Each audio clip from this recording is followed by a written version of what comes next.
Bem, olá malta, bem-vindos a mais um episódio do podcast Espiritualidade Secular. Bom dia, boa tarde, boa noite, conforme seja o caso.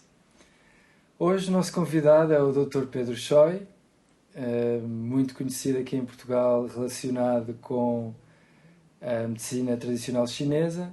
Mas como vamos ver hoje neste episódio, a nossa conversa incidirá sobre muitos outros aspectos relacionados e não com esse tópico. Exatamente. Iremos percorrer a questão do desenvolvimento pessoal, das artes marciais, mas se calhar, Pedro, podemos começar pela medicina chinesa e perguntar-lhe quais é que são as ideias por trás.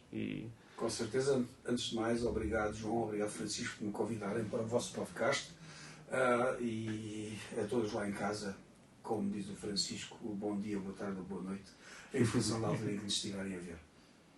Força, por favor.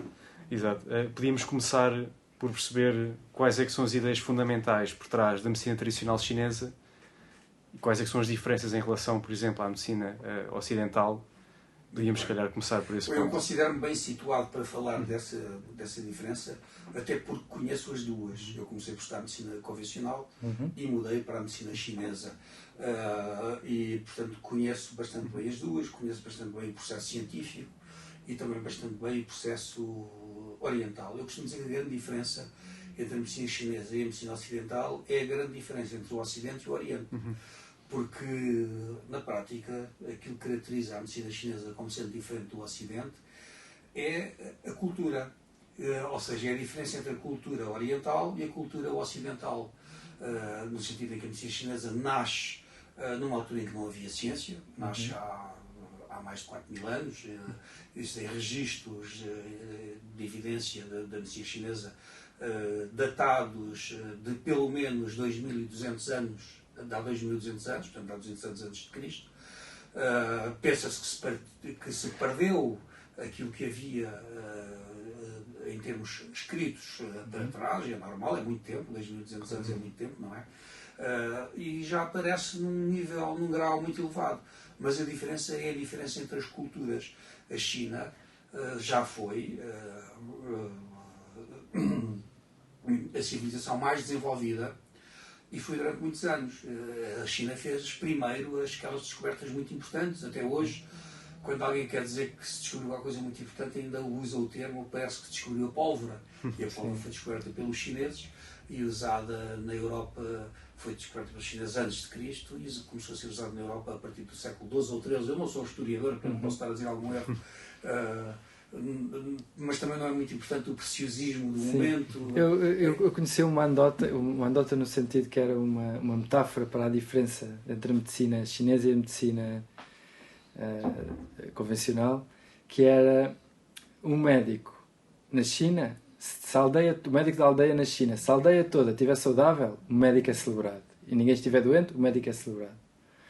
Na medicina ocidental, se ninguém na aldeia estiver doente, não é preciso médico para nada.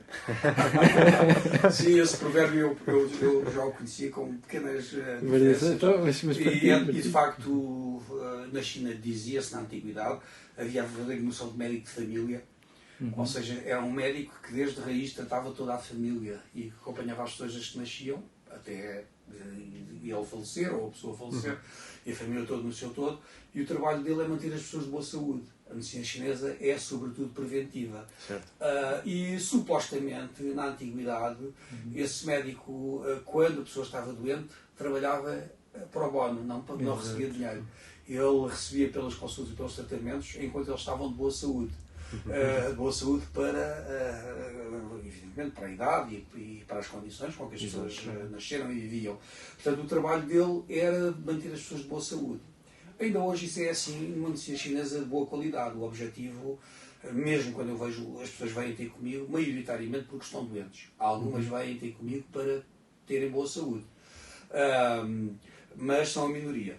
Mas mesmo os que vêm ter comigo porque estão doentes, eu, ao tratá-los, já estou a prevenir a potencialidade de evolução de outras doenças. Ou seja, estou a corrigir a causa das doenças, e já vamos dizer o que é isso em critérios de medicina chinesa, para que o doente adquira saúde. Ou seja, que o doente vai ter menos sintomas, na verdade, não porque os sintomas foram mascarados, por exemplo, a acupuntura tem fama de ser um bom tratamento para a dor. Eu costumo dizer que o melhor tratamento para a dor são os analgésicos, vocês estão a falar. Agora, a medicina chinesa é o melhor tratamento para interromper os processos que levam à dor, no sentido que o paciente deixe de ter a dor, que é um sintoma. Ou seja, vamos tratar a causa e não o sintoma. Agora, voltando às verdadeiras diferenças. A diferença tem a ver justamente com a cultura. O Oriente vê tudo como sendo estados de energia. Ou seja, a matéria é uma energia acumulada e por isso torna-se visível. Mas antes de ser energia foi matéria e antes de ser matéria foi energia e há de voltar a ser energia. É um ciclo contínuo de transformação de matéria e energia. Portanto, as doenças são desequilíbrios energéticos. Ou seja, a mentalidade oriental vê tudo como se fosse energia, não só a saúde, não só o homem. Tudo é energia acumulada de certas formas. Então é preciso perceber e entender essa energia. E a medicina chinesa é preciso perceber qual é o estado de energia de um paciente no seu global, qual é o estado de energia de cada um dos órgãos desse paciente e corrigir, promovendo equilíbrios. O objetivo é promover equilíbrios dos vários estados de energia. Se vamos imaginar que me chega um paciente com ciática, uma dor ciática, é uma consulta extremamente frequente. Dor ciática por hérnias discais, é capaz de ser a consulta mais frequente de todas em medicina chinesa à escala planetária. Agora, a causa da dor ciática por uma hérnia discal, para a medicina ocidental, é causada pela hérnia discal. Certo. Para a medicina chinesa, há um motivo para aquele indivíduo ter aquela hérnia discal. E é possível eu receber no mesmo dia 20 doentes com lombociatalgia, ou seja, dor lombar mais dor pelo membro inferior direito ou esquerdo, ou pelos dois, e receberem 20 tratamentos diferentes. Pois. Justamente porque podem ter 20 causas diferentes. Vai depender dos hábitos da pessoa, se calhar. E não só. Tem a ver com uma outra questão de natureza. A natureza não nos quer cá para sempre. Todos nós, seres vivos, reparem que eu escusei-me a dizer humanos, nascemos com defeitos. E nascemos com defeitos justamente porque se fôssemos perfeitos seríamos provavelmente eternos ou imortais. E seria um inconveniente grande, a começar pelo próprio planeta, não é? Exato. Não caberíamos já cá de maneira nenhuma. Portanto, a natureza fez-nos perenes, com um tempo específico de vida, mais ou menos, e por isso nascemos com erros. E esses erros vão-se acumulando e denunciando com o tempo. O trabalho de um bom especialista de medicina chinesa é perceber quais são esses erros. E em vez de pensar em analgesiar, porque é possível, do género, tenho uma ciática, vou analgesiar. E provavelmente tem bom resultado a curto prazo, mas mais tarde a ciática vai voltar. Alguém que tenha realmente qualidade a fazer vai, através do interrogatório, perceber qual é a causa do desarranjo que levou aquele ser humano a ter uma hérnia discal. E vai corrigi-lo. E à medida que o corrige, a doença tende a diminuir do seu todo. E ao diminuir a doença do seu todo, os sintomas tendem a diminuir. Eu costumo dizer aos meus pacientes que a grande vantagem do meu método é que quando o paciente estiver melhor, está de facto de melhor saúde. Ou seja, não está só com menos sintomas. Em vez de fazer um tratamento analgésico, que terá um período curto de funcionamento, mas que às vezes é mais rápido do que tratar a causa, o objetivo é tratar a causa para que o doente fique menos doente hoje e amanhã. Porque a mesma causa que faz com que ele tenha hoje uma hérnia discal e uma compressão do nervo que sai a nível da coluna lombar por um bliquinho chamado conjugação, e que hoje produz dor, amanhã vai desenvolver outros problemas em função do tipo de patologia que faz com que ele tenha hérnia discal. E tudo ajuda para fazer um diagnóstico. Inclusive, por exemplo, eu costumo buscar os meus pacientes à sala de espera. As pessoas pensam que é para ser educado e bem e simpático. Eu vou para os ver. Vou para os ver levantarem-se, apertarem a mão, o tom de voz quando me dizem bom dia, a cor da face, a forma como olham, a forma como caminham, tudo isso conta para o diagnóstico. Justamente porque vão-nos dar a noção do todo, do global do indivíduo. E essa é outra das coisas que diferencia a medicina ocidental da medicina convencional, da medicina chinesa. Aliás, foi isso que me convenceu claramente a ir a querer estudar medicina chinesa em vez de medicina convencional. E, decidi muito cedo, decidi no meu primeiro ano da Faculdade de Medicina Convencional, que queria fazer outra medicina, justamente porque a medicina convencional divide demasiado o doente. Eu decidi isso num banco de urgências, se calhar não se devia dizer, mas no primeiro ano da Faculdade de Medicina eu estava, não de uma forma legal, a fazer bancos de urgência, mas ia acompanhar médicos. Eu sempre tive jeito para comunicar com as pessoas. E sou uma pessoa muito objetiva e muito autoconfiante.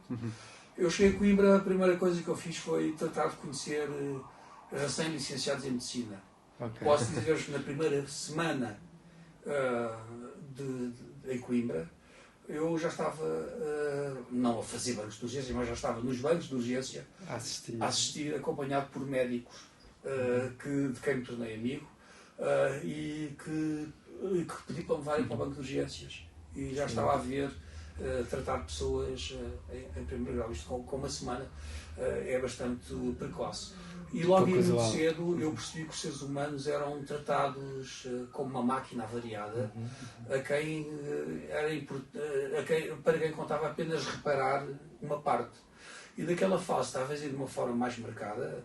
O Serviço Nacional de Saúde, estamos a falar de finais dos anos 70, o Serviço Nacional de Saúde estava nos seus primórdios. Eu já não lembro sequer quando é que foi constituído o Serviço Nacional de Saúde. Deve ter sido depois da Revolução. Mas terá sido depois de 75, uma vez que a Revolução foi em 74, não sei exatamente em que data,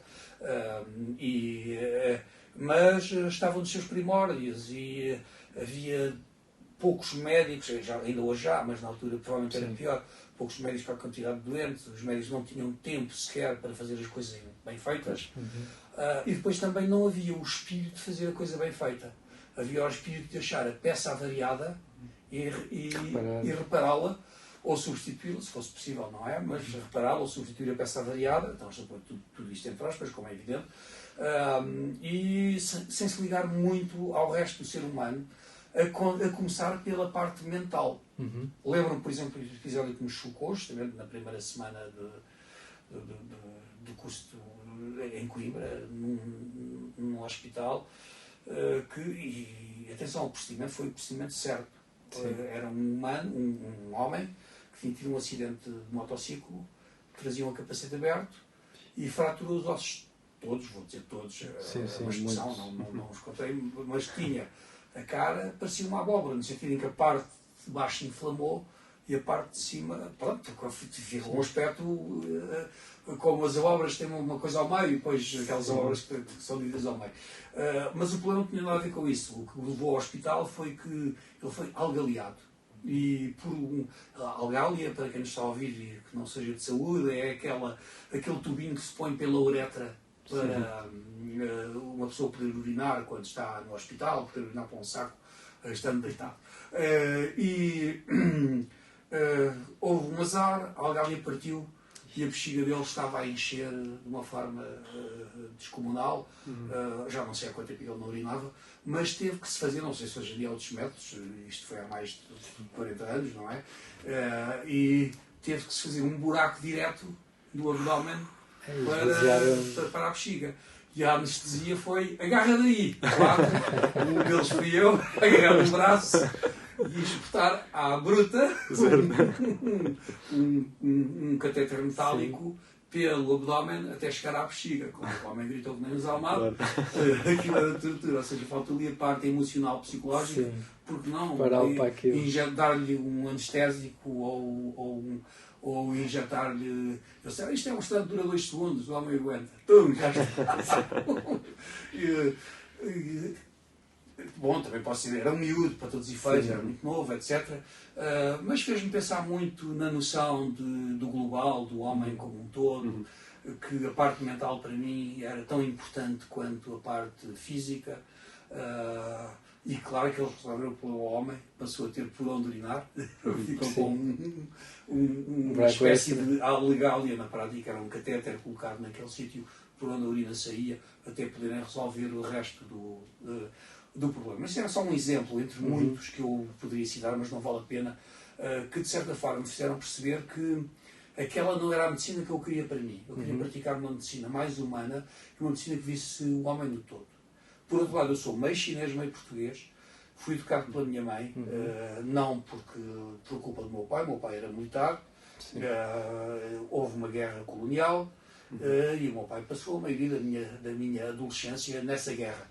Portanto, não poderia estar cá para me educar. Portanto, a única pessoa que podia educar era a minha mãe, e educou-me da única forma que ela sabia, que era a chinesa. Portanto, fui educado como um chinês. Eu considero-me nesse aspecto, em termos psicológicos, eu acho que sou mais chinês do que português. Não, sou os dois, sou chinês e português.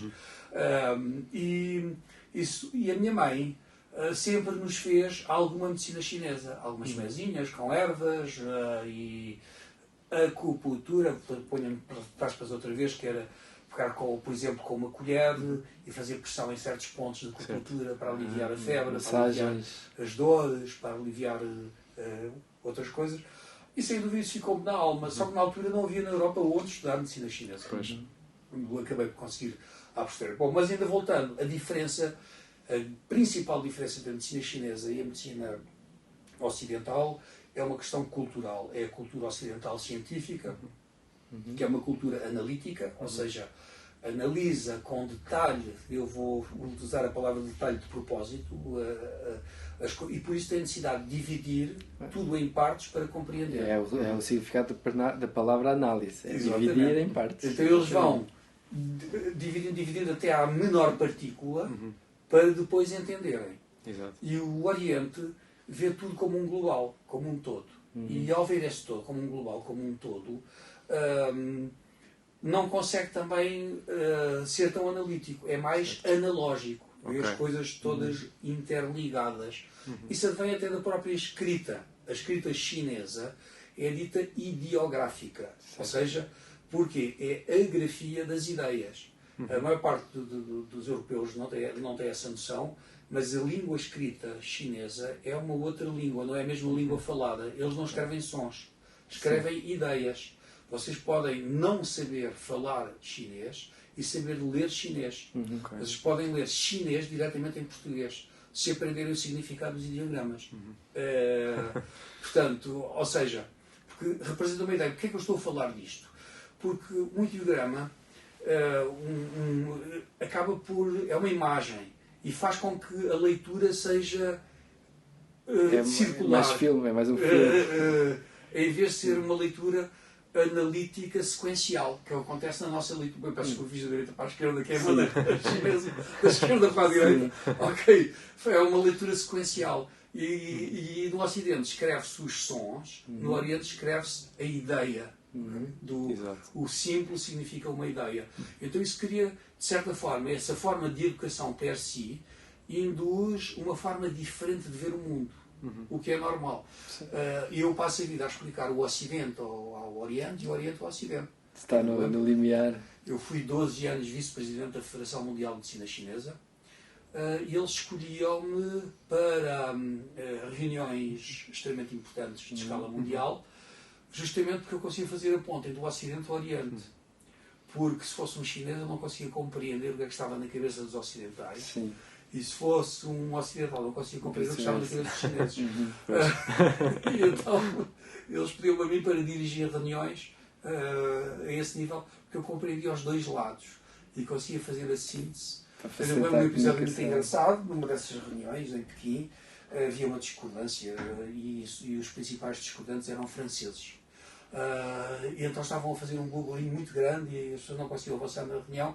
E eu falo bem francês, aliás, o meu curso de medicina chinesa foi feito em França, em Marselha, era o único local da Europa onde na altura existia um curso superior de medicina chinesa. E percebi que o melhor era falar em francês com eles e resolver o problema em francês. E além disso eu conheço o espírito chinês. Os chineses são pragmáticos. Ou seja, eu começo a falar em francês com os chineses, eles começam com os franceses, eles perguntam o que é que se passa. Eu disse, deixa estar que eu consigo resolver. Começo a falar com eles e depois digo, está resolvido. E os chineses dizem, está resolvido? Disseram para os franceses, está resolvido? Disseram, sim, ok. Ou seja, o ocidental não entende qualquer coisa, cria ali um conflito e bloqueia, não deixa avançar. Oriental, está resolvido, não interessa como é que foi resolvido. Exato. Pragmatismo. Portanto, era a questão pragmática da solução. Isso acaba por ficar também dentro da medicina chinesa. Depois, esta grande diferença, que é esta diferença cultural, implica uma diferença prática, pragmática. Na prática, se nós, quem não souber, esse é uma consulta minha de medicina chinesa, acha que aquilo é parecido com uma consulta de medicina convencional. A diferença é que as perguntas que eu faço ao doente não são as mesmas que o médico faz. Okay. Do género, chega-me alguém com um erro. Estou-vos a falar de hernia discal apenas porque sim, isso é outra coisa qualquer. Eu sou capaz de perguntar ao paciente coisas como se dorme bem, se dorme mal, como é que é o trânsito intestinal, se for uma mulher, como é que é o ciclo menstrual, se dá bem com o frio ou o calor, se preocupa com frequência ou não, se zanga com facilidade. Prestem atenção a coisas que ninguém se preocupa, como por exemplo o tom de voz. É diferente de uma pessoa que chega e diz, ai, dá-me tantas costas, não consigo dormir. Ou seja, que coisa horrível, dá-me as costas, não consigo dormir. A hérnia discal do outro não é a mesma. Pode estar exatamente no mesmo sítio anatómico. Okay. Mas a causa e o tratamento são diferentes. E se nós fizermos tudo por igual, não vamos ter a mesma quantidade de resultado. Eu digo isso porque há vertentes relacionadas com a acupuntura que padronizam demasiado as coisas e que fazem do género, sofre de lombociatalgia, L5 S1, irradia até o calcanhar, ponto X, Y, Z, etc. É igual para todos. E funciona, mas não funciona tão bem como se nós fizermos, ou seja, a quantidade de pessoas que vão melhorar e vão melhorar por mais tempo é muito diferente de se nós tivermos uma pessoa com capacidade clara de fazer um diagnóstico oriental, de dizer, este caso é causado por um excesso de energia a nível do fígado, por falta de energia do baço. O tratamento é diferente de se ele tiver uma falta de energia do baço por falta de energia do rio e desencadear a mesma hernia discal. É evidente que eu evito falar em linguagem demasiado técnica. Acho que os seres humanos todos, isto é linguagem demasiado técnica, as pessoas como não têm formação académica na área energética, vão perceber pouco disto. E não quero parecer ter o mesmo problema que os médicos ou os advogados, quando vão falar em público, falam uma linguagem que ninguém entende. Nós aqui tentamos desconstruir isso e eu falar numa linguagem também no sentido para perceber. Ou seja, há de facto, isto são classificações em critérios de medicina chinesa e de pensamento chinês. Depois são difíceis de traduzir para uma linguagem. Sim, mas o seu exemplo do tom de voz e da expressão com que a pessoa entra para explicar o seu sintoma. Aquele primeiro que eu disse, que falava da mesma dor, quase a chorar, tem uma diminuição da energia do baço. O outro que falava com azedo, mais zangado, tinha um excesso de energia do fígado. E precisavam de 2 tratamentos diferentes para ter o melhor resultado em cada um. Por exemplo, era só um exemplo. Isso também, corrija-me se eu estiver errado, claro, que isso também está a contemplar não só as causas físicas da ciática, mas também o acompanhamento, digamos, mental, que será necessário para que essa pessoa consiga progredir na terapia. É mais do que isso, foi mais longe. A causa daquela ciática ou daquela doença tem componentes físicas e componentes emocionais. Ou seja, nenhuma doença é puramente física nem puramente emocional. Podemos dizer, ok, uma martelada num dedo, isto é puramente físico, está bem, mas se ele estiver deprimido, leva ao longo do tempo a passar.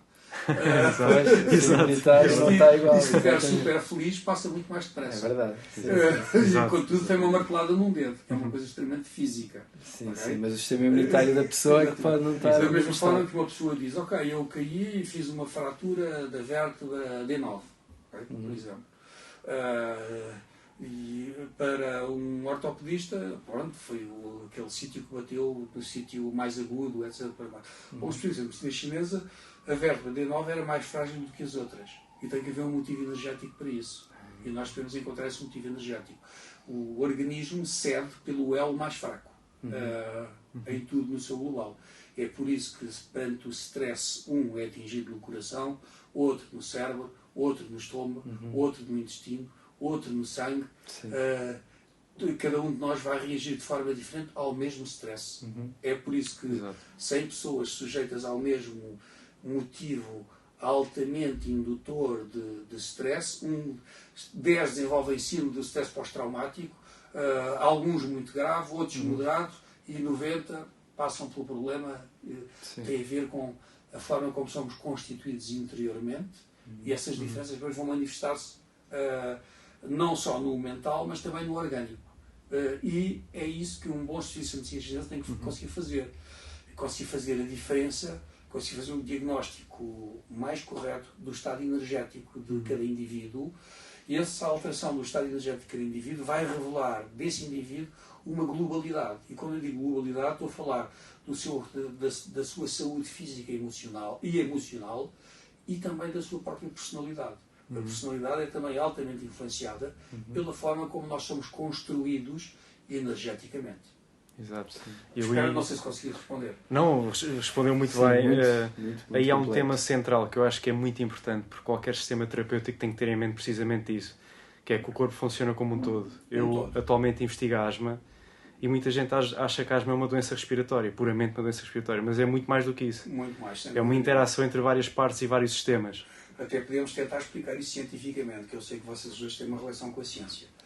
Repare, se falarmos de stress e ansiedade, não podemos esquecer a glândula suprarrenal. Na medicina chinesa, nós chamamos, é uma das partes do yang do rim.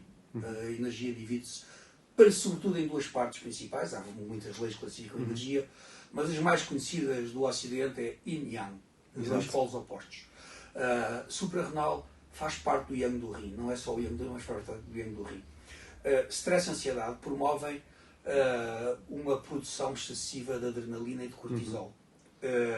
Essas duas substâncias vão influenciar muito as emoções. E as emoções também vão influenciar. Em contrapartida, o cortisol influencia também imenso a imunidade das defesas. Uma pessoa com uma alteração emocional rapidamente desenvolve alterações orgânicas. Por exemplo, se começa a bombar demasiada adrenalina, vai influenciar o coração, vai influenciar o sistema nervoso central, que vai influenciar o nervo vago, que vai influenciar a produção de ácido clorídrico. Por isso, há pouco disse, inclusive, é que alguns vão fazer, quando eu era estudante de medicina, falava-se muito, agora fala-se muito menos, de úlcera nervosa.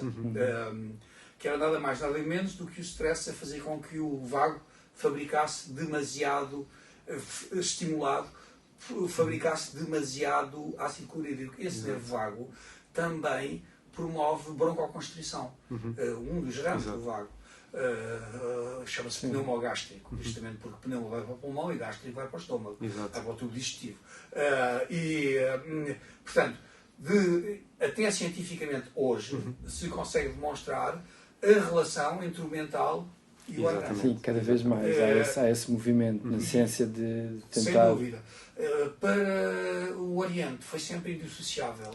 Mente e corpo não são inseparáveis. Não há separação possível. Sempre que eu recebo alguém, seja qual for o motivo de saúde que lá venha, que traga, eu trato sempre o mental também, mesmo que o doente não tenha nenhuma queixa. Ou que se diga super feliz, super equilibrado. Até porque a medicina chinesa é a medicina dos equilíbrios. E não é possível equilibrar mais do que o normal. Portanto, nunca se perde nada. Sim. Se eu tentar equilibrar o mental, alguém que esteja muito equilibrado, na pior das hipóteses, não faz nada. Exato. Portanto, nessas circunstâncias... Portanto, não há efeitos secundários nocivos? Se for bem feito, não. Evidentemente, se uma pessoa sofrer de coração e já tratar do estômago, provavelmente não vai fazer bem nenhum ao coração. Sim, mas não faz mal ao estômago. Isso implica, não faz mal ao estômago, isso implica, como é evidente, tem que haver um bom diagnóstico. É possível fazer mal pela acupuntura, mas só com uma má prática, como é que se fazer mal com o que é que seja, com um Sim. banquinho, com um carro, com Claro. o que é que seja, com as coisas que a gente usa no dia a dia, Exato. não é? Exato. Ninguém vai secar o cabelo com um Black Decker, por exemplo, peço desculpa da marca, saiu sem Sim. querer. E seguramente seria Claro que muito sim, perigoso, claro não é? Mas são aparelhos parecidos em termos de Exato. forma física. Evidentemente que é possível fazer mal se o profissional for incompetente. É essa a questão. Mas não é mais difícil do que com fármacos, como é evidente. Não vou aqui diabolizar os fármacos. Eu sou um defensor de que abençoada farmacologia, que salva milhões de vidas todos os dias. Provavelmente a maioria das pessoas que me estão a ouvir provavelmente devem vir aos fármacos. Portanto, não vou estar aqui a diabolizar os fármacos. Eu não sou contra os fármacos, sou a favor do seu bom uso. Apenas eu pratico medicina chinesa não por não acreditar em fármacos. Eu, se quisesse, teria continuado a estudar. Aliás, teria sido mais fácil para mim ter continuado a estudar medicina convencional e exercer medicina convencional.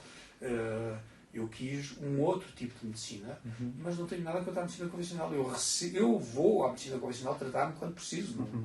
Claro. Não há aqui nada de. Portanto, são sistemas, considera que são sistemas paralelos Perfeitamente ou complementares. complementares. Mas gosto muito do termo paralelo, é um termo que eu uso com frequência.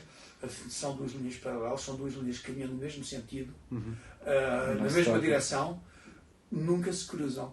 O facto de elas nunca se cruzarem também faz com que elas nunca entrem em conflito. Certo. Isso torna-as complementares, são absolutamente complementares. Podem perfeitamente ser feitas em paralelo. Vou dar um exemplo concreto. Enxaquecas.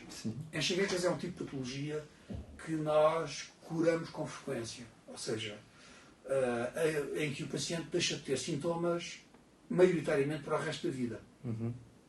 Enquanto em medicina convencional é um tipo de doença que as pessoas têm para o resto da vida e tomam medicamentos para não ter o sintoma. Mas no sintoma, a medicina convencional é muito mais forte do que nós. Uma pessoa está com uma enxaqueca, toma 2 ou 3 comprimidos e desaparece a dor. Sim. Exato. Eu normalmente posso levar 2 anos a fazer com que uma pessoa fique sem enxaquecas. Mas provavelmente, com sorte, ficará sem enxaquecas para o resto da vida. Mas vai ter que sofrer 2 anos. Mas durante aquela fase, como é que tem que tomar fármacos? A pergunta mais frequente quando eu prescrevo ervas às pessoas é se podem continuar a tomar os fármacos. Pois. Eu digo-lhes que têm que tomar os fármacos, não é podem. Têm. Que, até lhes digo mais, será o vosso médico a retirar-vos os fármacos quando vocês estiverem melhor. Porque o médico quer o vosso bem. E ele estudou farmacologia, sabe que tem que fazer um bom cálculo risco-benefício. E é raro um fármaco não ter riscos. Logo, o médico é uma pessoa de bem. A partir do momento em que vê que o doente está melhor, seja qual for a razão dele estar melhor, vai diminuindo os fármacos ou retirando. Na altura, ele vai estar sem fármacos porque já não tem sintomas. Ocorre também a asma, é um tipo de patologia que nós consultamos com frequência e na qual também temos resultados fortes. E a medicina chinesa sempre considerou que havia uma parte emocional importante na asma. Talvez, e agora estou a especular, não sei se há estudos sobre isso, tenha a ver justamente com a suprarrenal, o tal fabrico de cortisol, e que vai influenciar as defesas. A maior parte das asmas, em critérios científicos, são doenças alérgicas. Exato. E a alergia é um excesso de resposta imunológica. E a imunidade tem tudo a ver com cortisol e adrenalina e outras coisas mais.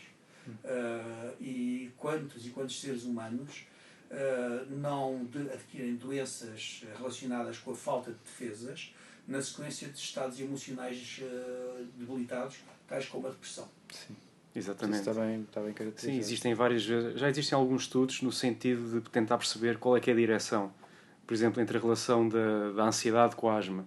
E o que se começa a perceber é que, por vezes, episódios de ansiedade muito alta podem levar a pessoa a desenvolver asma pouco tempo depois desse episódio. Justamente. Então essa relação toda... E mesmo durante, no sentido é possível uma pessoa, um asmático, receber uma má notícia e ter uma crise de asma no momento em que recebe uma notícia.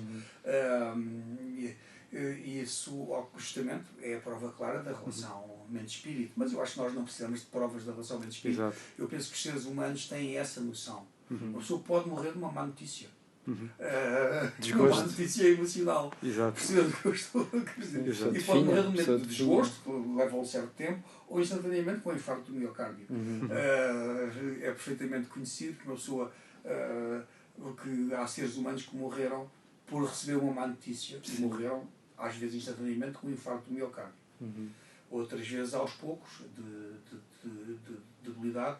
Por exemplo, é frequente em pessoas idosas que têm uma relação afetiva de longo prazo, morre um dos membros do casal e pouco tempo depois morre outro. E morre de desgosto, como acabou de dizer o Francisco, e muito bem. Exato. Existe uma vertente que eu tenho muito interesse, no sentido de que até que ponto é que o toque físico é importante na medicina tradicional chinesa, portanto, para avaliar o estado da pessoa. E como é que se desenvolve essa intuição, essa capacidade de... O global existe. Reparem que eu há pouco comecei por dizer que ia buscar o doente à sala para o ver. Portanto, tudo conta. Certo. Às vezes pode ser necessário palpação de certas zonas do corpo. Certo. Às vezes pode ser necessário, e nós fazemos um tipo de palpação muito específica, que é a palpação do pulso. O pulso, aqui visto junto do pulso, revela o estado interior do indivíduo. Há 9 posições do pulso, estes 3 dedos, 1, 2, 3, e depois 3 níveis de profundidade: superficial, médio e profundo. Profundo que é carregar até chegar ao osso. E isso vai-nos revelar o estado de um grupo de órgãos e uma ideia do seu global. Mas a palpação é importante também em certas... Mas há perguntas que nós fazemos que de certa forma têm a ver com a palpação. Por exemplo, a dor de cabeça alivia a pressão ou agrava? Ou seja, apetece-lhe palpar ou nem pode tocar. E as pessoas têm a resposta para isso, maioritariamente. Apetece-lhe frio ou apetece-lhe calor? Isso faz uma diferença de diagnóstico yin-yang em relação ao sintoma. Nessas circunstâncias. Portanto, são critérios que podem ser relacionados com a palpação. Eu posso ter que palpar um paciente, com frequência é raro, mas vou-lhe dar critérios específicos. Por exemplo, uma pessoa há queixas um bocado estranhas para o cidadão comum. Por exemplo, tenho os pés extremamente quentes. As pessoas dizem, tenho um calor tão grande nos pés, e são casos reais de que eu estou a falar. Lembro, por exemplo, de um construtor civil que trabalhava de chinelos sob risco de ficar amputado pelos pés quando cair alguma coisa em cima. O normal numa obra é usar-se botas com biqueira de aço. Porque tinha tanto calor nos pés que mesmo no inverno não conseguia andar de outra forma. Agora, há uma diferença no diagnóstico entre ter os pés quentes ou ter a sensação dos pés quentes. Então, se ele diz que tem muito calor nos pés, eu vou palpar. E tem 2 opções. Uma, tem mesmo os pés muito quentes. Outra, sente-os muito quentes, mas eles estão normais. Outra, terceira, sente-os muito quentes, mas eles estão muito frios. Porque há uma diferença entre aquilo que a gente sente e a realidade. Porque é o cérebro que sente, não é o corpo. Eu costumo dizer aos meus doentes que a gente não vê com os olhos, não ouve com os ouvidos, nem sente com as nossas determinações. Isto são só sensores de pressão, sensores visuais e sensores auditivos. É o cérebro que faz isso tudo. E é por isso que é possível ter alucinações. É o cérebro que fabrica o som e a imagem. Através da sua percepção ou daquilo que ele pensa que percebeu. A realidade do indivíduo é construída. Hoje em dia nós acreditamos que a percepção... Aliás, eu costumo dizer que ninguém pode garantir que este meu telemóvel que está aqui é vermelho. Ninguém pode garantir que vocês veem a cor como eu vejo. Bom, aí pronto. Comprimento de onda e o tipo de receptor. Como sabemos, todos temos o mesmo tipo de receptor e o comprimento de onda é o mesmo. Mas o mesmo sistema. Pode haver. Nós tínhamos todos o mesmo tipo de receptores. Podemos ter descodificações diferentes. Temos o daltonismo, não é? Também. E o próprio olho há de ter particularidades, da mesma forma que as nossas formas físicas são diferentes. A estrutura interna da retina pode ser diferente individualmente. Nós temos impressões digitais que são únicas. Quem nos garante que a retina não é única também? Já sabemos que a íris é única. É por isso que se usa a íris como se usava antigamente a impressão digital para identificar um ser humano. Quem nos diz que a retina não é diferente em cada ser humano? Não há estudos suficientes para se dizer que sim ou que não. Aquela noite, portanto, ou seja, que os tais supostos interpretadores da luminosidade, que é o que chega à retina, pode ser diferente em cada ser humano. Apenas nós habituámos todos a chamar aquilo que a gente vê assim, vermelho. Sim. Mas ninguém me garante que o meu vermelho não é igual ao seu verde, ou ao seu amarelo, ou outra coisa qualquer. Sim. Isso pode explicar muitas vezes as diferenças do gosto, por exemplo. Sim. O gosto pode ser uma questão de personalidade. Ou não, sei lá, será-se que a minha percepção do paladar é igual à sua? Aí é muito mais complexo. É a mesma Exato. coisa em relação à visão. E na prática, eu penso que isto cabe em tudo, na totalidade. Ou seja, esta noção holística que, na prática, em vez de construir o humano para levá-lo ao detalhe, por exemplo, há bocado falámos de coração e de infarto do miocárdio, hoje em dia já há umas 15 ou 6 especialidades em medicina para o coração. Sim. Há médicos hiper-especializados que só tratam uma pequena parte do coração. Hoje só tratam outra pequena parte do coração. Atenção, não sou contra, ainda bem que existe, que eles são muito bons a fazer aquela coisita. Ok? Exato. Dá jeito E fazem-na quando toda é muito bem preciso. feita. Exato. Mas perdem a noção do global. Se calhar também não têm que a ter essa noção do global para aquilo que eles estão a fazer. Por exemplo, cirurgia, não é? Ele tem que ser hiper especializado, fazer aquele corte, desbloquear um nervozinho que está a transmitir mal a corrente elétrica no coração. Por exemplo, a medicina chinesa faz o contrário, constrói o global, introduz o global do coração com o resto do corpo, e depois do corpo com a mente, e depois da mente com o social, e depois do social com o ambiente. Ou seja, é o todo do todo do todo. E quanto mais todo, melhor. Melhor se consegue. Quanto mais alinhamento há entre essas dimensões, mais melhor saúde se consegue fazer um diagnóstico tem. e promover melhor saúde. E é interessante porque antes começámos por dizer que era especialmente preventiva. No entanto, no Ocidente, tentamos encaixar a mentalidade ocidental na medicina chinesa. Ou seja, quando temos um problema é que vamos à medicina chinesa. Como é que seria interessante mudar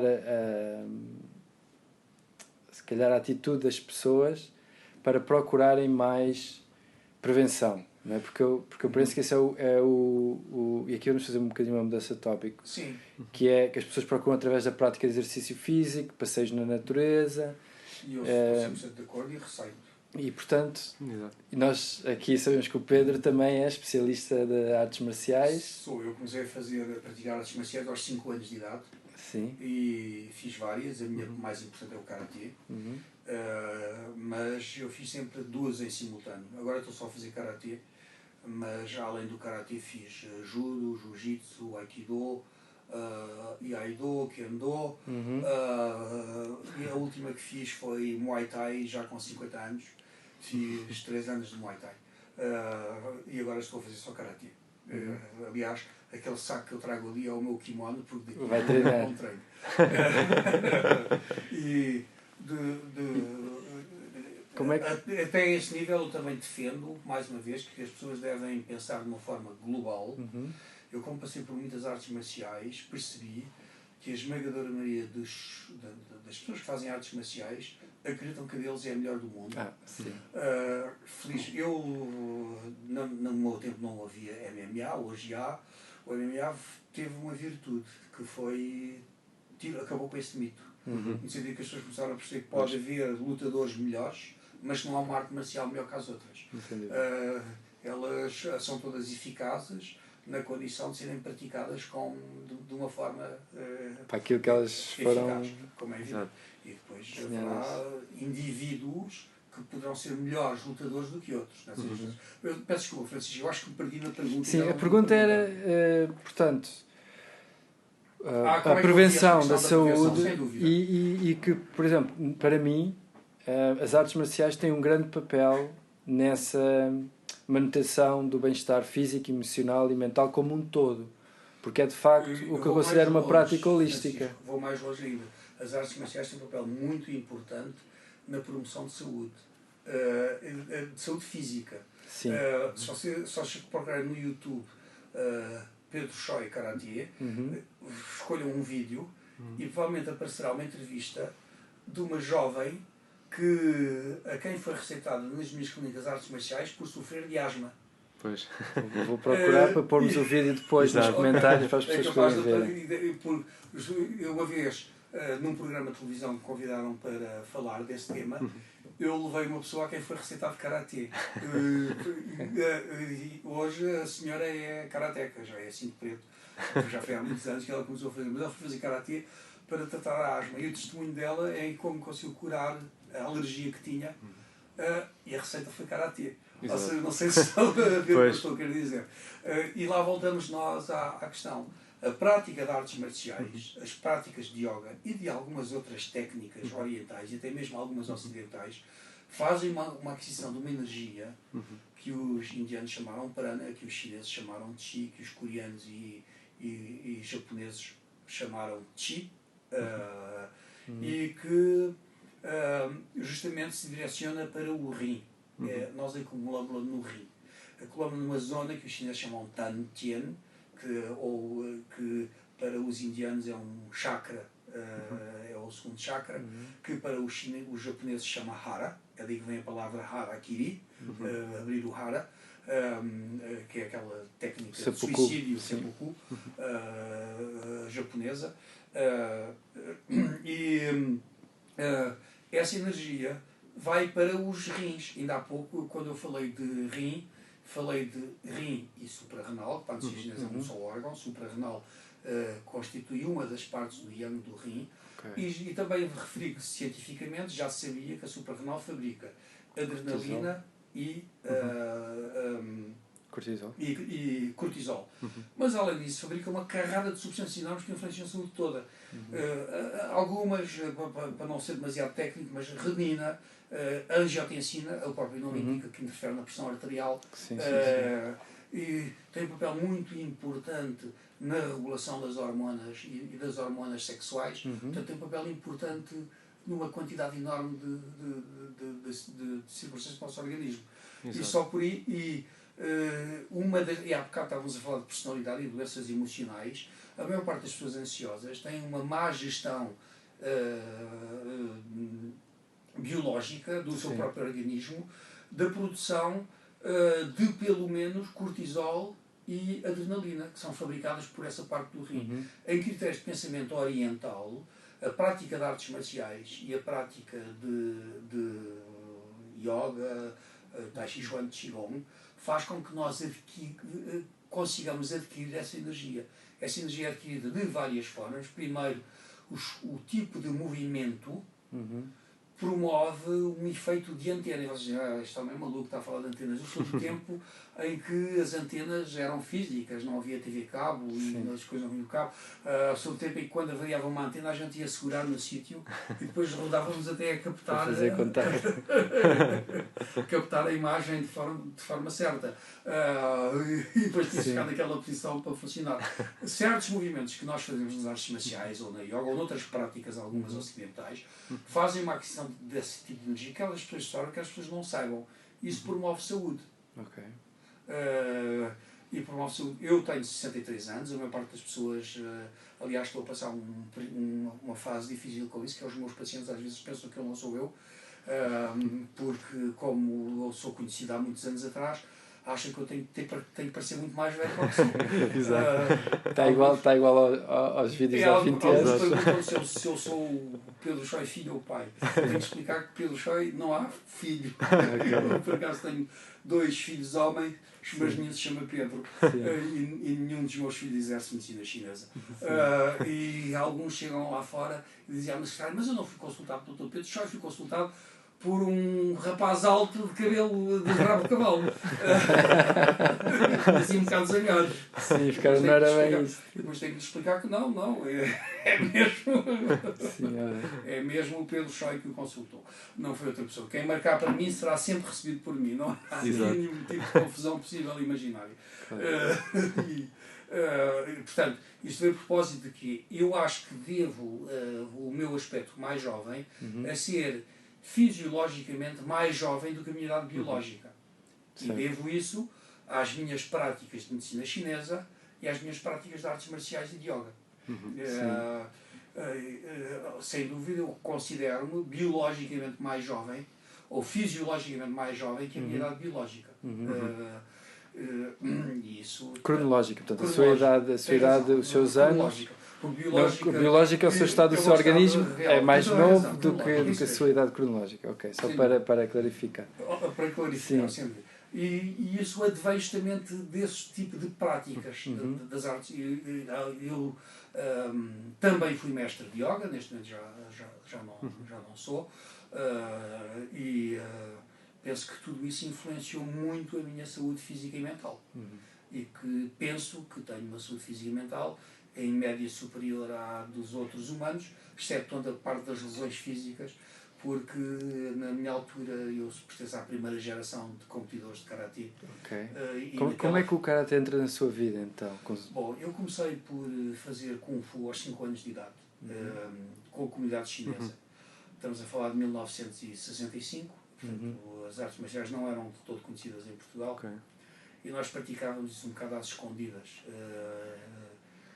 entre a comunidade chinesa e a comunidade chinesa não aceitava ocidentais. A mim aceitavam porque era meio chinês. Então, e desde essa altura, e depois, assim que o Karatê começou a funcionar oficialmente em Portugal, e foi depois de 25 de Abril, em 1975, eu mudei para o Karatê, até porque era muito mais fácil para mim, porque eu estava a viver em Almeirim, e para treinar Kung Fu tinha que vir a Lisboa, aos Olivais Sul, onde havia uma comunidade chinesa, e era muito difícil. Se vocês recuarem até 1975, as estradas não eram... E além disso eu tinha que vir transportes públicos. Os transportes públicos hoje em dia são uma realidade que não tem nada a ver com a realidade isto são, eu sou péssimo em aritmética, mas mais de 50 anos atrás, portanto a realidade portuguesa era muito diferente, levava-se muito tempo a chegar cá e muito tempo a voltar. E o Karatê e as artes marciais, apesar de serem muito pouco divulgadas em Portugal continental, eram muito divulgadas nos países africanos que eram governados por Portugal, de forma que já havia muitos cintos pretos em Moçambique e Angola, que depois foram obrigados a regressar ao continente, e que trouxeram com eles o Karatê. Eu aderi ao Karatê no início de 1975 e pratico desde então até agora de forma continuada. E justamente comecei com um mestre que tinha vindo de Moçambique e que começou a ensinar nessa altura em Portugal. E eu dessa altura migrei do Kung Fu para o Karatê e continuei até hoje, e sempre tive o facto de ter mudado do Kung Fu para o Karatê, de certa forma abriu-me os horizontes em relação às artes marciais, deu-me vontade de aprender outras. Esqueci-me que aos 12 anos comecei a fazer judo, portanto já fazia judo e Kung Fu, depois continuei judo e Karatê, e depois do judo migrei para acho que foi uma migração por cima natural, migrei para o Jiu-Jitsu, o Jiu-Jitsu japonês, justamente porque o Jiu-Jitsu é Karatê mais judo. Então, de certa forma, fazia todo o sentido essa migração, e depois fiz outras, porque tenho a convicção, tenho este espírito holístico, global, que aplica tudo, incluindo as artes marciais. Sou um defensor que uma pessoa deve saber muito de uma área, seja do que for, e depois tem tudo a ganhar em aprender de outras áreas. E isto, se calhar, estende-se a tudo, não só às artes marciais, se calhar a qualquer área do conhecimento. E eu tenho então uma pergunta relacionada aqui com as artes marciais, que é a sua aplicabilidade, mas não necessariamente em termos de violência física. Na sua vida, nos desafios da sua vida, se há... Eu tenho a certeza absoluta que eu não teria chegado onde cheguei hoje se não fosse mestre de artes marciais. Porque moldaram a minha mente. E já, de certa forma, já respondi, moldaram a minha mente. No sentido em que uma das coisas mais difíceis para o ser humano é aprender a lidar com a dor. E estou a falar da dor como sofrimento, não só como a dor física. Também a dor moral. Eu costumo dizer que aquilo que faz a diferença entre um campeão de maratona e um outro assim não é competência técnica, nem a competência física, é a competência emocional. É a capacidade de lidar com o sofrimento. Ao fim de 10 km ele já está em sofrimento. Ele tem que correr mais 30. E isto aplica-se um bocado a tudo na vida.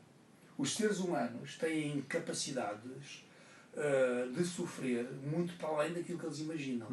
Já uma pessoa pensa que consegue ficar sem respirar.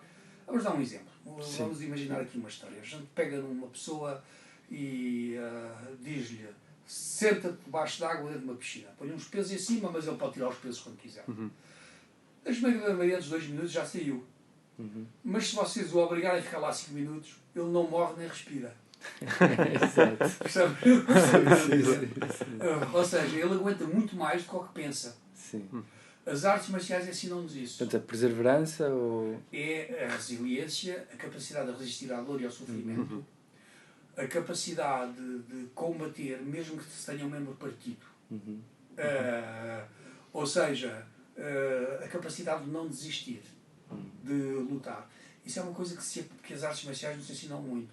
Eu disse que receito artes marciais por motivos físicos e emocionais, mas é verdade que a maior parte das vezes é por motivos emocionais. Por exemplo, receito com frequências a crianças que tenham falta de autoestima e falta de concentração.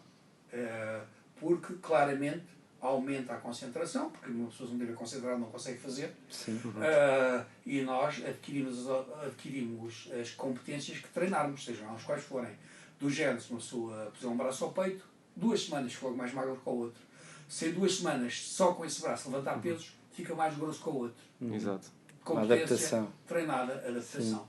É a mesma coisa. As artes marciais ensinam-nos essa resiliência, essa capacidade de sofrer, suportar e ultrapassarmos-nos. E sermos melhores do que nós próprios. E disse que nunca teria chegado até hoje, porque eu tive um percurso difícil. Eu sou filho de um militar do exército português e de um militar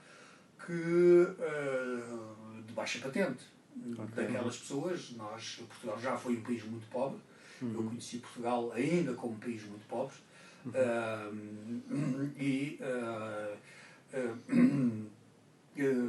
Eu pertencia, e naquela altura, na altura do meu pai, que se fosse vivo hoje teria 95 anos,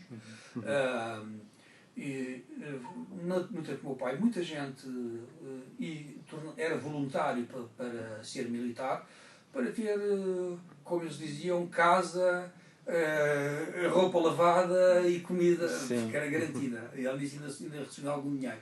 Portanto, era uma forma de fugir à pobreza. Era uma boa carreira para fugir à pobreza. E o posto mais alto que o meu pai teve era o máximo que ele conseguia sem ter isto na Academia Militar, que foi sargento.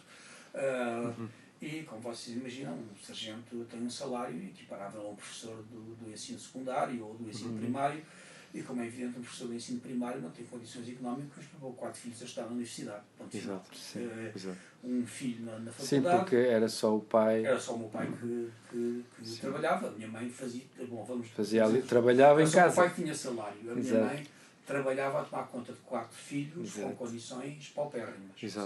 Sem água em casa, sem eletricidade, portanto, com condições duras. Ter que cozinhar a carvão, etc. Portanto, a minha mãe trabalhou muito. Não foi remunerada. São duas coisas diferentes. Portanto, era impossível eu ter ido estudar se não tivesse pago os meus próprios estudos. Portanto, eu tive de trabalhar para estudar. E, como vocês imaginam, não é fácil. Estudar medicina e trabalhar é muito duro. E estudar medicina chinesa em França a trabalhar, quando Portugal tinha um desnível económico parecido agora aos países pobres de leste com a Europa, era muito difícil, era extremamente difícil.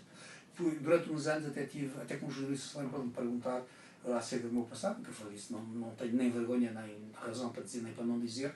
As pessoas achavam que eu era filho de famílias muito ricas, porque só ia estudar para a França, os muito ricos no meu tempo. Era snobiam porque os pais podiam. Italiano, francês, era a definição de burguês. Italiano e falar francês.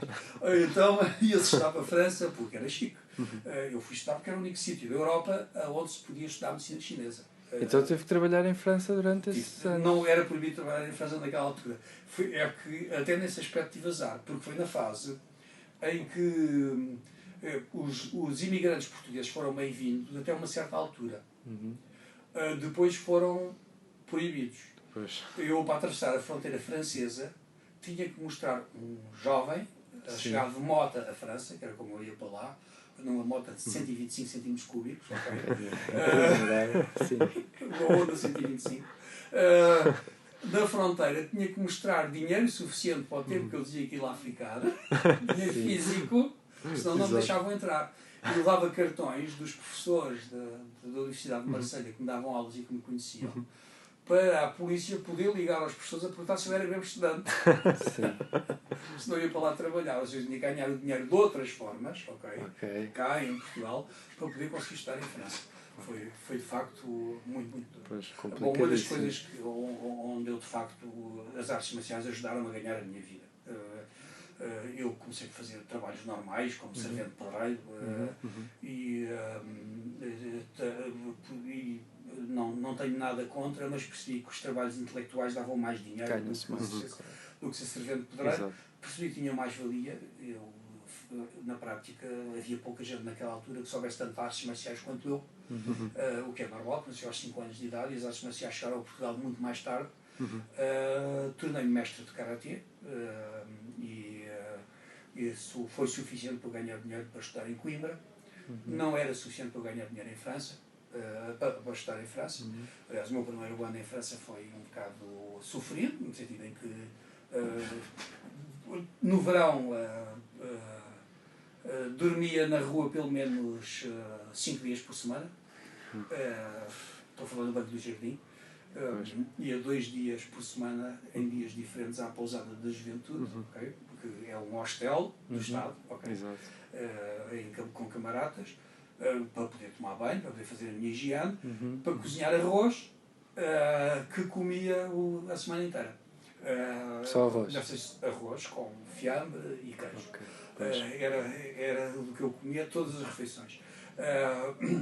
Não se morre. Pois é isso, é uma prova que está aqui. Exato. É mais do que suficiente. E algumas frutas, o que calhava. Tive também alguma sorte. Houve um professor que reparou que imaginou que eu não vivesse bem. Não sei porquê. Eu não me queixava. Se eu me dissesse, eu não me queixava. Foi um professor que nunca me esqueço, e vou nomeá-lo, chama-se Alain Ribot. Convidava-me para ir jantar à casa dele, ia-me buscar à pousada de juventude e levava e dizia: "Epá, traz tudo o que tens. Olha, agora ficas aqui 2 semanas." Alimentava-me, ensinava-me, emprestava-me os livros dele para estudar. Aliás, foi com ele que aqui em Portugal fiz a primeira cirurgia quando existia pela acupuntura. Isto ocorre em 1989. Uma coisa que foi muito contestada. Há gente que diz que eu sou um mentiroso e aldrabão e vigarista, porque isso é impossível, portanto eu não fiz. Fez muitas cirurgias por hipnose. Contudo, foi mostrado. Por acupuntura também não há de ser impossível. Foi mostrado pela televisão em direto, como se fosse possível eu conseguir enganar os jornalistas todos, mais uma equipa médica inteira. Sim. Porque a única coisa não convencional que lá estava era eu, inclusive é o professor Alain Ribot, é licenciado em Medicina Convencional também, além de ser especialista em Medicina Chinesa. Na altura eu pedi para ele vir, justamente porque estava a lançar demasiada polémica o facto de eu ir fazer uma cirurgia quando saí para a acupuntura. Estava a criar muita oposição, as pessoas não queriam que isso acontecesse. E eu fiz porque tinha prometido àquela pessoa, e para aquela pessoa era a vida dela. Era uma história de uma senhora que era costureira, já tinha na altura talvez 67, 68 anos. Via mal, como é evidente, eu também já vejo mal, já preciso de óculos para ver uma sina. E espetou uma agulha no abdômen, uma agulha de costura, a tentar tirá-la, sem querer, espetou-a mais para dentro. Ela entrou no abdômen e andou por lá a viajar até que ficou a picar o intestino. E nessa altura estava em risco de, ao furar o intestino, iria fazer uma peritonite.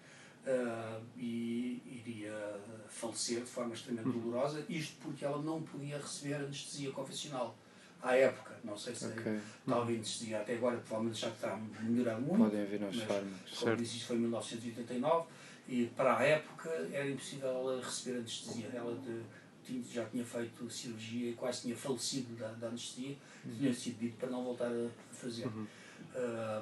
Era minha paciente por lombalgias, engraçado, e veio queixar-se que não estava a chorar na sala de espera porque ia morrer de quê? Vou morrer porque não posso fazer uma cirurgia, se fizer cirurgia morro, se não fizer cirurgia morro. Porque não posso receber anestesia, disse, nós podemos tentar uma anestesia pela acupuntura, na hipótese não funciona e não a podemos abrir, mas podemos tentar. E ela aceitou, e o Hospital de Coimbra, a equipa cirúrgica aceitou fazer, mas depois vieram proibições superiores, não vale a pena estar a reficar nem como, porque que os impediram de fazer. E eu, entretanto, fui procurar uma equipa cirúrgica que aceitasse e consegui no Hospital de Jesus, aqui em Lisboa, o Dr. José Ribeiro da Cunha, felizmente vive e boa saúde hoje, que tem uns 10 anos a mais que eu, e que era na altura diretor do Hospital Ortopédico de Carcavelos,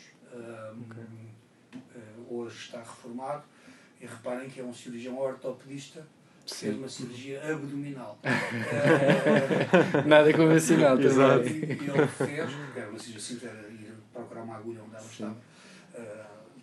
Por acaso foi mais complicado quando nós estávamos à espera, porque aquilo que tinha sido feito, penso eu também, como cirurgia, e não se conseguia segurar as agulhas. Elas fugiam quando se tentavam segurar. As agulhas da acupuntura, não? Não, as agulhas normais, a agulha que ela tinha começava a A mover. agulha que a senhora tinha no abdômen partiu-se em 3 partes. E é natural, com a oxidação lá dentro. Partiu-se em 3 partes e não se conseguiam segurar as partes. E houve um técnico que lá estava dentro, que não era de medicina, um daqueles técnicos dos aparelhos, que se lembrou, a melhor solução é um ímã. Foi buscar e conseguiu-se. Fantástico. Mas foi uma cirurgia que durou umas 4 ou 5 horas, de barriga aberta, com o paciente acordado.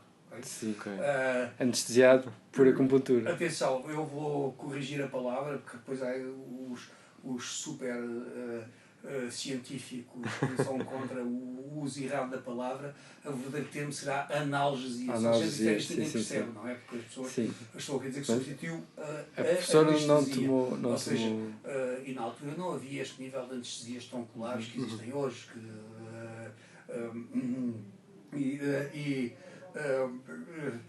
De qualquer das formas, a diferença é que a analgesia só tira a dor. Certo. É um tratamento sintomático da dor. Nós voltamos ao princípio da conversa, ok? Só alivia a dor, mas o paciente sente o resto de tudo. Sente a pressão, sente o toque. É por isso que ele tem que ser muito preparado psicologicamente. Uma pessoa está acordada e está a sentir os movimentos. Depois imagino que é um médico que não está habituado a operar doentes acordados, não é? E depois começa a disparatar, a dizer porcaria da agulha, não consigo achar, e coitado do doente acordado, e a pressão arterial a subir para os 200 e tal. Sim. E eu tenho que corrigir esse problema e a fazer mais pontos de acupuntura por pressão para tranquilizar, a ver se a pressão baixava, etc e tal.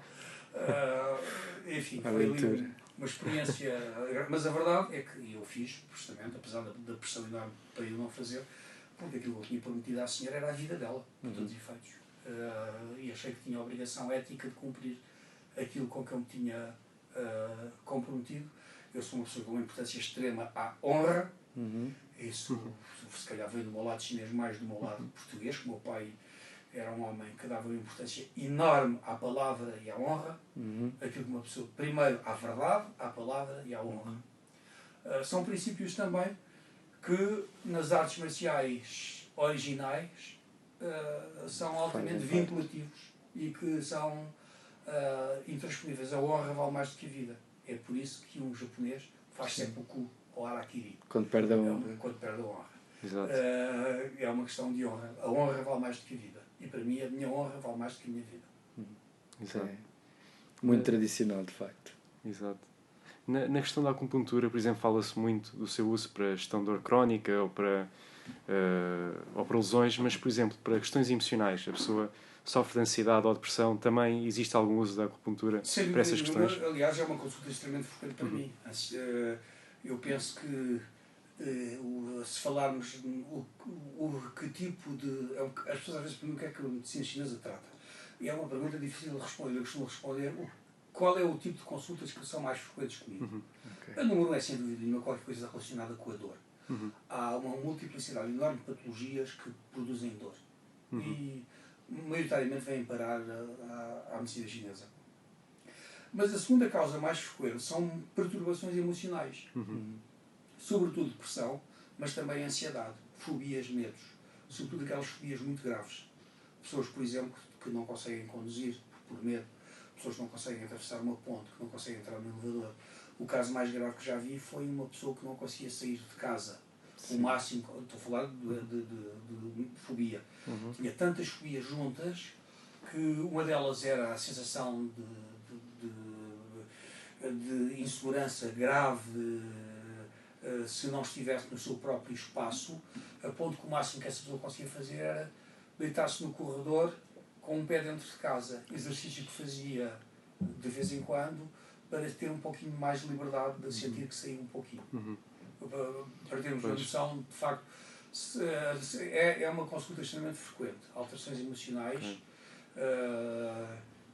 angústia, insónia, depressão e há um síndrome que eu designo, não sei se alguém mais o designou dessa forma, por síndrome do handicap social, que são pessoas... Como é que caracteriza? Que se caracteriza justamente por seres humanos que são competentes para tudo, menos para socializar. Okay. Vou dar um exemplo. Um homem com 4 doutoramentos, notas máximas em tudo. Estou a falar de um caso real, não vou dizer nomes, como é evidente. Não faz sentido. Sou obrigado a sigilo profissional e mesmo não fosse, respeitaria por uma questão de princípio da minha ética individual, não ia revelar coisas de um ser humano específico, não é? É só para ilustrar, uma ilustração. Claro. Os chineses são muito metafóricos e eu acho que tem essa parte. Gosto da comparação como forma de entender. Também vem da tal ideografia, escrita ideográfica das ideias. E então, uma pessoa que tem 4 doutoramentos, que é extremamente inteligente,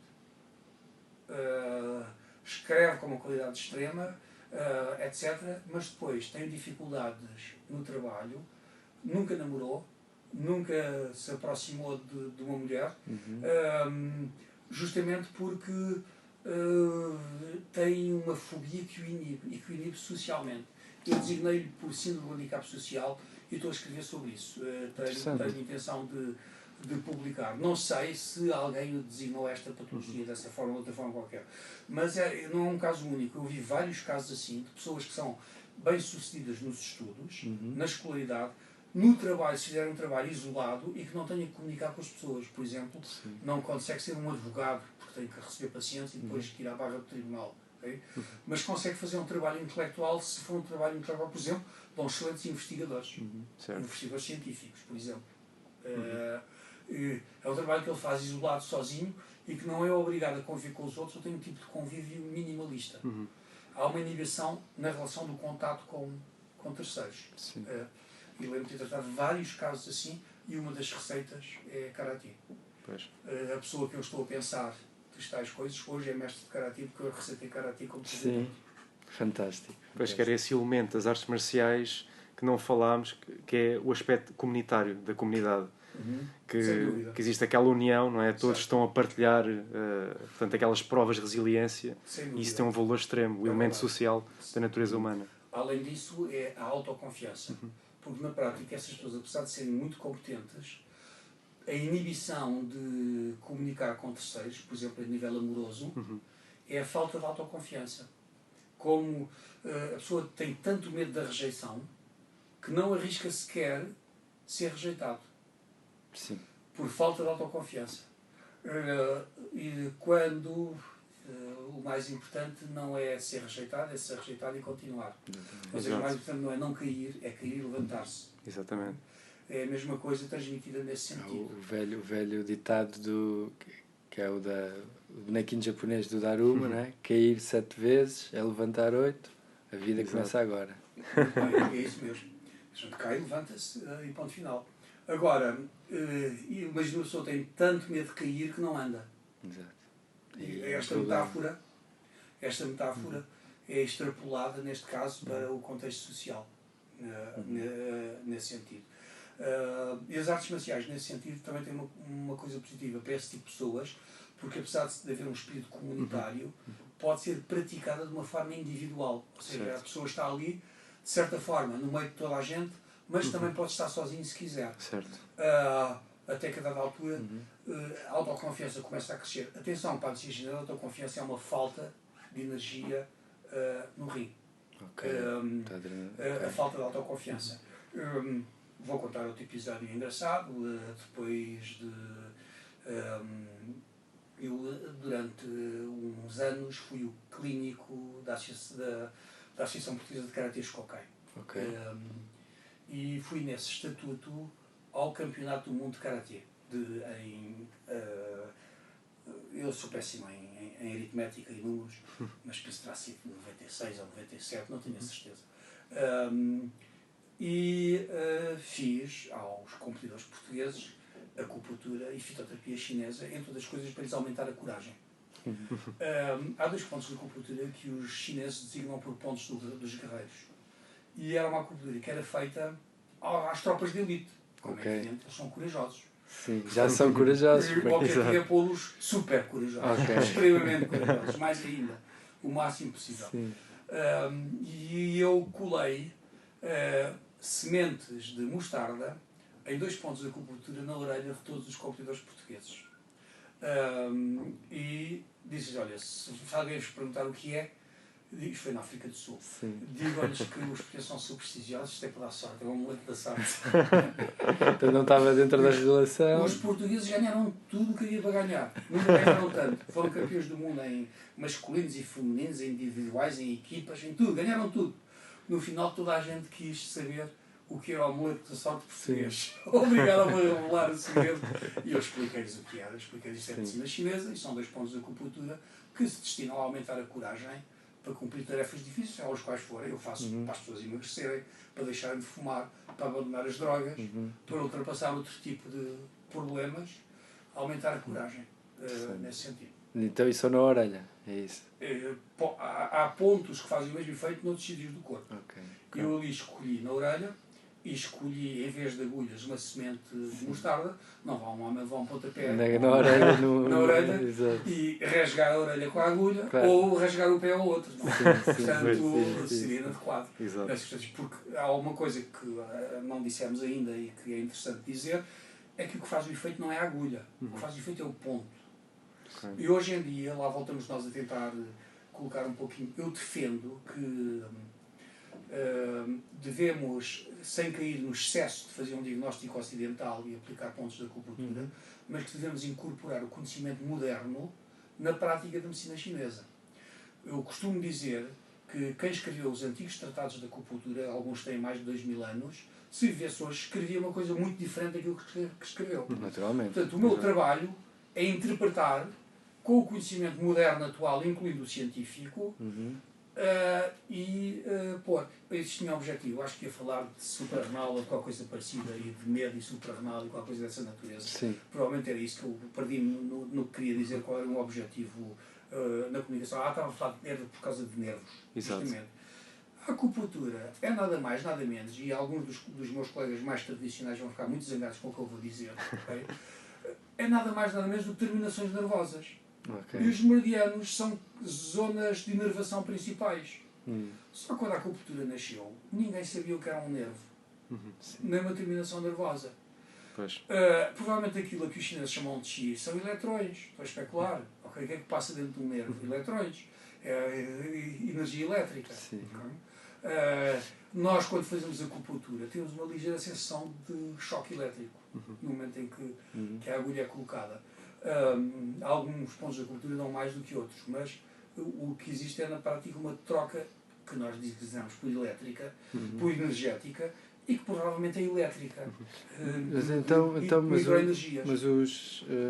Eu nunca olhei isto a fundo, mas pronto, esta relação entre medicina chinesa e artes marciais é muito antiga.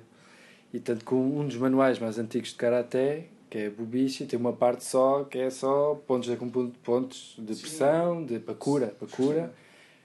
ervas, herbanários, Mas receituários. vamos mais longe. Também há pontos de acupuntura para paralisar pessoas, para matar. Okay? Eu não vou ensinar a ninguém.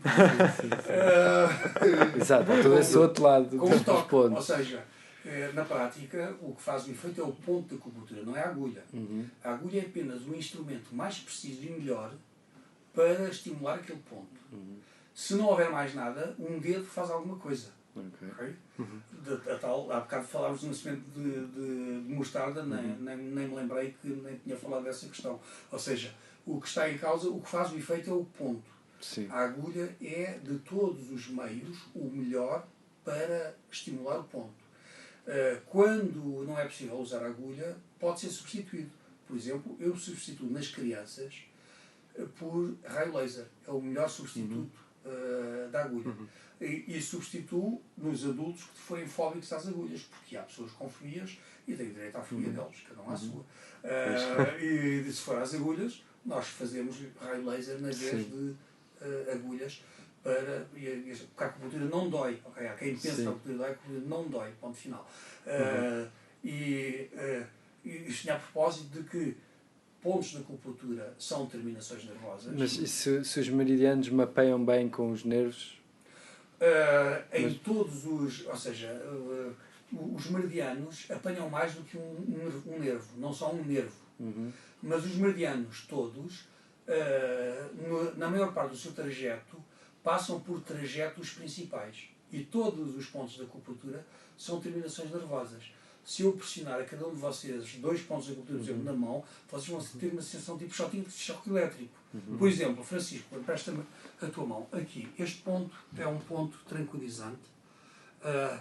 É o ponto 6 do mestre do coração. Já sentes alguma coisa tipo choque elétrico ou não? Tipo eletricidade? Sinto a pressão. Portanto, não sentiste nada tipo choque. Elétrico. Aqui. Bom. Aqui senti um bocadinho. Ok. Aqui. Aí vou sentir dor.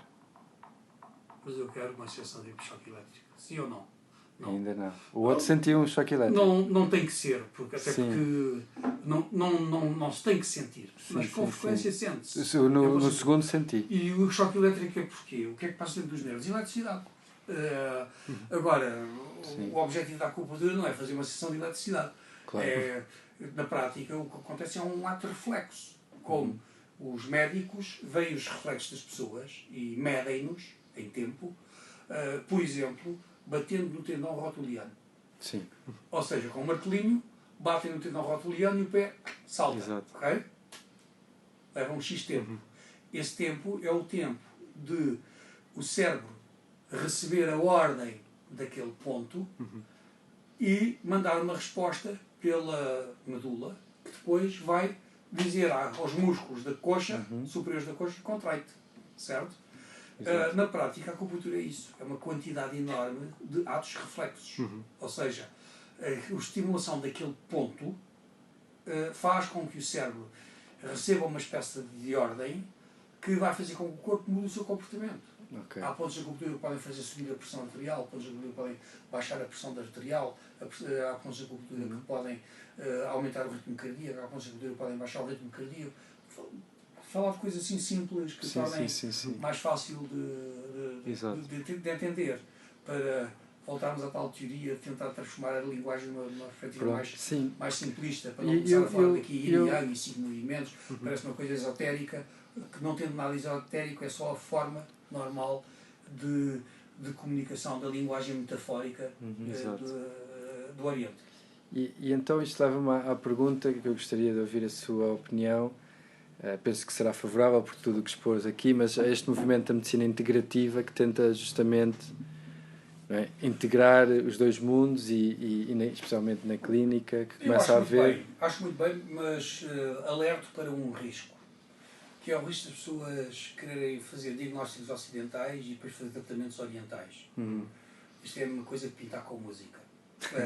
São duas artes, altamente e utilizar o termo melódico quando reparei que o melódico era próprio da música. Exato. Mas são duas artes, todas elas com muita beleza, claro, mas totalmente diferentes.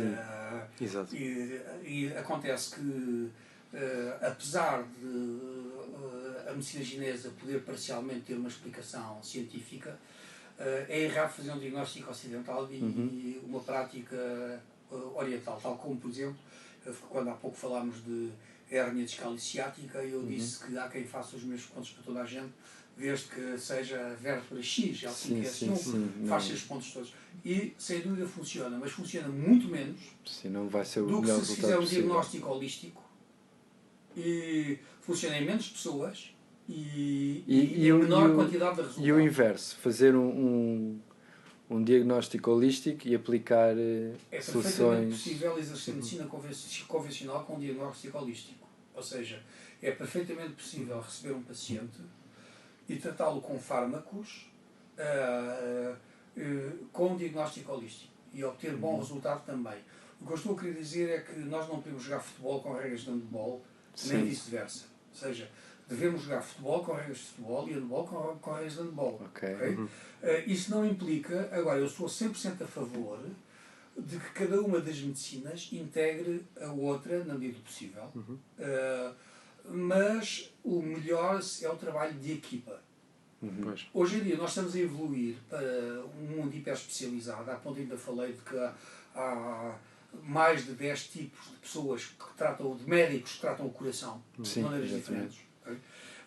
Justamente porque o conhecimento é tão grande que é impossível uma pessoa ser muito forte em tudo. Certo. Digamos, não era ótimo termos uma pessoa que fosse engenheiro, mais arquiteto, mais paisagista, mais tudo ao mesmo tempo. Mas ele vai ter que estudar 25 anos antes de poder exercer.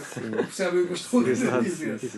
É que às vezes, eu sou a favor da integração e da medicina integrativa, mas às vezes as pessoas que integram estudam muito pouco da área que praticam. Pois, exato.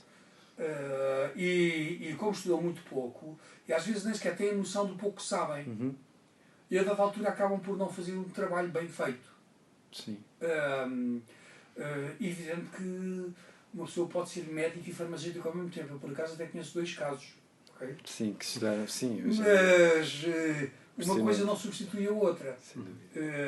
Estou a dizer, uma pessoa não pode ser médico, estudar 3 meses de farmácia e depois ser farmacêutico. A lei não deixa. E não deixa porque tem razão para não deixar. Exato. E eu vejo isso dessa forma, ou seja, acho muito bem que as pessoas integrem práticas, mas que as estudem de uma forma séria. Não que as estudem de uma forma superficial e depois que as pratiquem de uma forma errada, ou pelo menos que as aprendam de forma a pelo menos não correrem o risco de fazer mal ao doente, do género sofrer do coração e já tratar-lhe o estômago. Que foi a nossa conversa há bocado. Isto é uma metáfora, como é evidente, não é? E isso pode ocorrer se as pessoas não tiverem capacidade diagnóstica correta. E atenção que a capacidade diagnóstica de medicina chinesa não tem nada a ver com a capacidade diagnóstica de medicina convencional. E se quiseres falar de uma linguagem mais específica de medicina chinesa, estamos a falar de conseguir diagnosticar quais são os desarranjos energéticos daquela pessoa. Ou seja, quantidade e qualidade, e mais uma vez as pessoas infelizmente não me vão compreender, mas é para perceberem as diferenças entre uma medicina e outra, quantidade e qualidade do Qi, os diversos tipos de Qi que o indivíduo tem, a relação yin-yang desse Qi em cada um dos órgãos do indivíduo, a relação da comunicação entre os diversos órgãos, qual dos órgãos está em deficiência, qual está em excesso, qual tem plenitude, qual tem vazio, e nesse global todo resulta, por exemplo, antes de ir para a acupuntura, como é que se faz? Eu costumo dizer isto de propósito para explicar. É muito fácil. Basta fazer uma barreira yin na zona a cortar. Como é que isso se faz? Dispersa-se fortemente todos os meridianos yang, tonifica-se fortemente todos os meridianos yin. E agora? Vocês conseguem fazer? Eu já expliquei, é muito simples. Entendem o que eu estou a querer dizer? E é muito simples. Agora, implica um conhecimento de base muito forte. Não é por acaso que se fizeram muito poucas. É porque há muito pouca gente que tenha um conhecimento suficientemente elevado para as fazer. E não é só por isso. A medicina convencional é melhor. Tem anestesia sem nenhuma margem para dúvida. Sempre que for possível, mais vale uma pessoa ser anestesiada com medicina convencional. Eu, se for operado, quero que me anestesia convencionalmente. Não sei que não haja outra alternativa. Sim, um caso uma situação muito particular. Poucos, que são a exceção, em que não há outra alternativa. Agora, cada vez menos, porque felizmente a medicina evoluiu muito, a farmacologia evoluiu muito, e cada vez existem mais fármacos, incluindo na anestesia, eficazes, inclusive conseguem hoje fazer anestesias tronculares, anestesias locais eficazes, que permitem intervencionar certas partes com o indivíduo acordado também, e com muito poucos ou nenhum efeitos colaterais. A honrosa exceção são os poucos infelizes que são alérgicos aos fármacos anestésicos, porque um ser humano pode ser alérgico a qualquer coisa, incluindo a fármacos, e nesses também podem estar eventualmente os anestésicos. Sim. Exato. Obrigado. Eu espero ter conseguido responder. Respondeu. De qualquer forma, na perspectiva global, eu sou 100% a favor da integração. Acho ótimo que médicos aprendam algumas técnicas de medicina chinesa e de outras profissões, mas acho muito importante também que eles tenham a humildade de perceber o seu nível. E têm que ter a humildade de perceber que, se não querem que um acupuntor faça operações ao estômago, eles também não podem fazer certas técnicas complexas da medicina chinesa. Sim, é preciso uma equipa de multidisciplinar. Ou tem uma equipa multidisciplinar, ou limitam-se a fazer coisas que são aceitáveis, minimamente, sob risco de fazer mal ao doente. Exato. Claro. Exato. Mais alguma questão? Nós já estamos bem para além do nosso tempo esperado, mas a conversa está fantástica. Eu acho que o que seria interessante também perguntar era que lição ou que frases é que traz consigo todos os dias, e que, para os nossos ouvintes, recomendações é que dá para uma vida bem vivida. Bom, a primeira recomendação, eu acho que a maior parte delas já foram ditas aqui. É muito importante que não há quem não caia, seja no que for. É muito importante cair e levantar-se. E há sempre um novo dia à frente. A esperança é a última coisa a morrer, independentemente daquilo que nos digam. Temos que acreditar. Eu já assisti a muitos casos impossíveis, em tudo, e na saúde também, supostamente impossíveis, e que afinal correram positivamente. E por isso é muito importante as pessoas adquirirem a capacidade de acreditar, de não desistir. Não deixem de cair, porque é impossível não cair. Não cair, faz parte da vida. Em linguagem simbólica, porque isto aplica-se a tudo. É importante, a gente cai, levanta-se, dói, se tiver que chorar, chora, mas dói, levanta-se, continua e recomeça se for preciso, do zero, se for preciso, recomeça, e isso é perfeitamente possível com qualquer ser humano. Quando a gente estiver desesperado, é pensar, estou desesperado, mas vai passar. Quando passar, é para recomeçar, e é recomeçar a ser de uma forma positiva, com objetivos concretos de resolver o problema. É preciso... O meu lema principal é nunca se focar no problema, focar-se sempre na solução. O único motivo de pensar no problema é para o identificar bem, para escolher a melhor solução. Mas o objetivo é sempre focar-se na solução. Exato. Muito bom. Exatamente. E com isto, com estas palavras de sabedoria, se calhar ficamos por aqui por hoje. Exatamente. Mais uma vez, Pedro, muito obrigado pela partilha. Muito obrigado, foi um prazer. Foi um prazer, Pedro. Foi um enorme prazer, sem dúvida. Muito obrigado. Até à próxima. Até à próxima, obrigado. Obrigado.